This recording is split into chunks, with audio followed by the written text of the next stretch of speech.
Okay, hello, welcome back to my channel.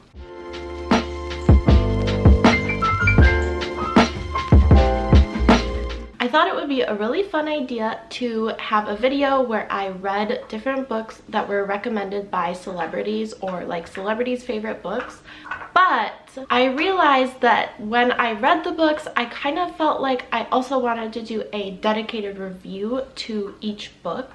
So I'm going to actually have each book be its own video. So there may or may not be another video or two like this where I review a book recommended by a celebrity that I've read. Sorry, by the way, if during this video you can hear my baby in the background. She's with me basically all the time, and I wouldn't have it any other way, but she's playing with her little cup things right now, so sorry if you hear that.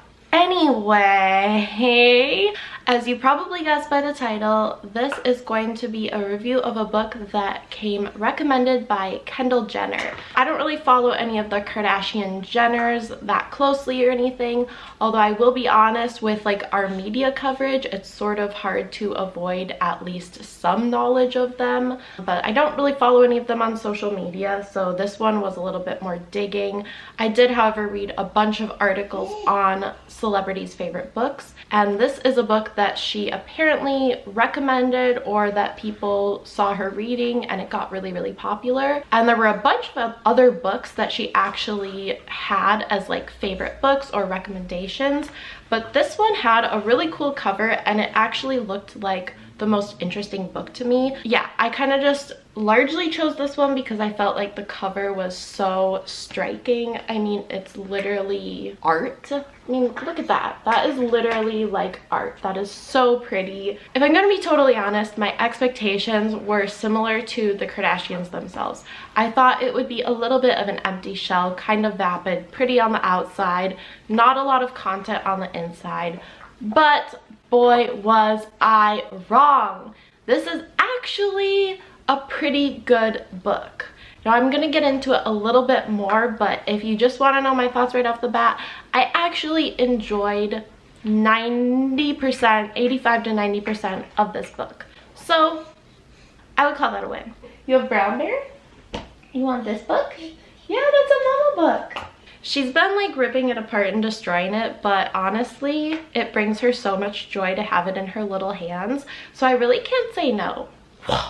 I have a few notes. So the Houseguest and Other Stories is, like the name suggests, a collection of short stories. And these stories range in length from just a few pages to closer to, I think, like 15 or 20 pages for some of the longer ones. So none of the stories are all that long, and the collection itself is very short. It's only about 120 pages, so it's a really easy thing that you can bring with you in the summer if you're like at the beach. Pick it up, put it down. I really like that aspect of this book, and in general I like short stories in the summer for that reason. The collection begins with a dark and sort of humorous depiction of a man who loses a friend of his but inherits this dead friend's cats.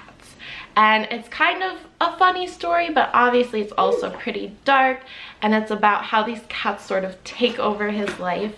So I felt that that was a really good and strong story to begin this collection with, because it was kind of a good balance of showing what it's like to mourn, but also having a little bit of humor. I think a lot of people can relate to rearranging their lives a lot for their pets. I know I'm definitely a person who can relate to that. So I thought that was really funny. This is followed up by a much darker story that is the same title as the collection, The Houseguest. This story really freaked me out. This to me felt like, I think, the creepiest story in the collection, and it really gave me sort of modern Edgar Allan Poe vibes. So I really enjoyed that story. The overall tone of the collection felt a little bit surreal and very much like psychologically whimsical, I suppose. There was definitely a lot of psychological thriller aspects, and it was almost a little bit trippy at times. If you like the book I Hold a Wolf by the Ears by Laura Vandenberg, you might also appreciate this collection because it has some similarities in the surreal and creepy tone. I would say this is generally not quite as strong as that, in my opinion, but it's got a very similar tone, and I think that if you like one, you'd probably like the other. While I definitely enjoyed the overall collection, there were definitely a few stories in it that sort of missed the mark for me. One of these was Oscar, and I don't know why this story just felt like the timing of it dragged a little bit, and it's already a short story, so it really shouldn't feel like it's dragging at all.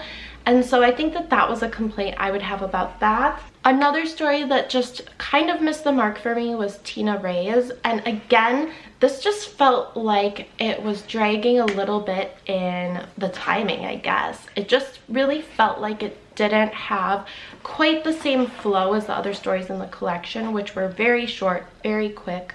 And so I think that once you get used to that pacing of the short, quick, super surreal stories, it can be a little bit tedious to get through something that's a little bit slower. That's kind of why I feel like I would say I enjoyed about 85 to 90% of this. I just didn't love Tina Reyes and Oscar. They just fell a little bit flat for me. I will say probably my favorite story in the entire collection was The End of a Struggle. I think what was so appealing about The End of a Struggle was it was about a man who was in love, and it's an unrequited love, but it really details the kind of psychological abuse that he had as a result of this unrequited love.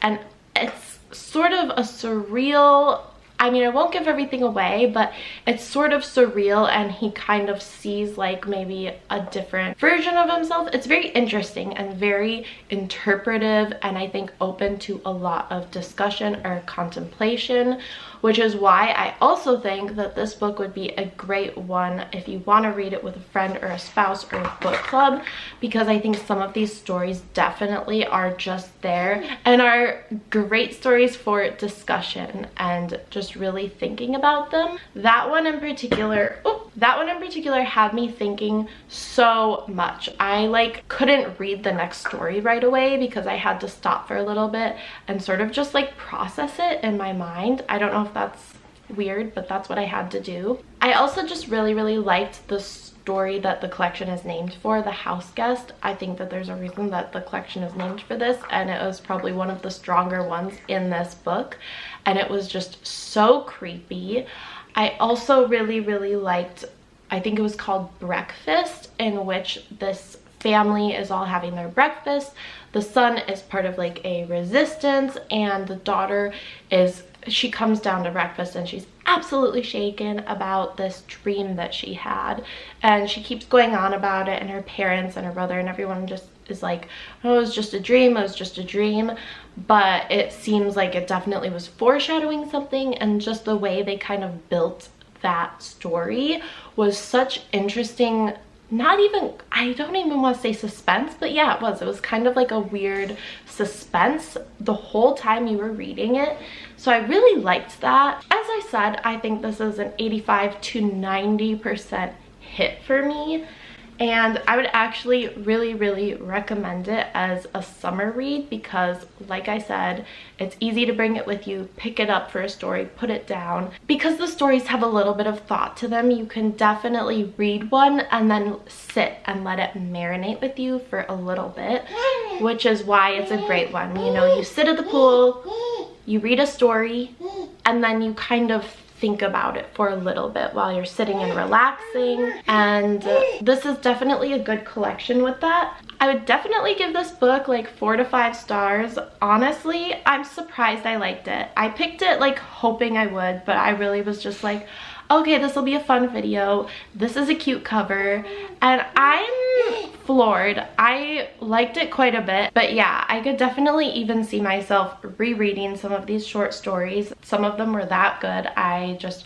really enjoyed the tone, the overall tone of this book. I can't believe I enjoyed it that much. Kendall Jenner made me read it, but If you have also read this book, please let me know what your thoughts are down in the comments.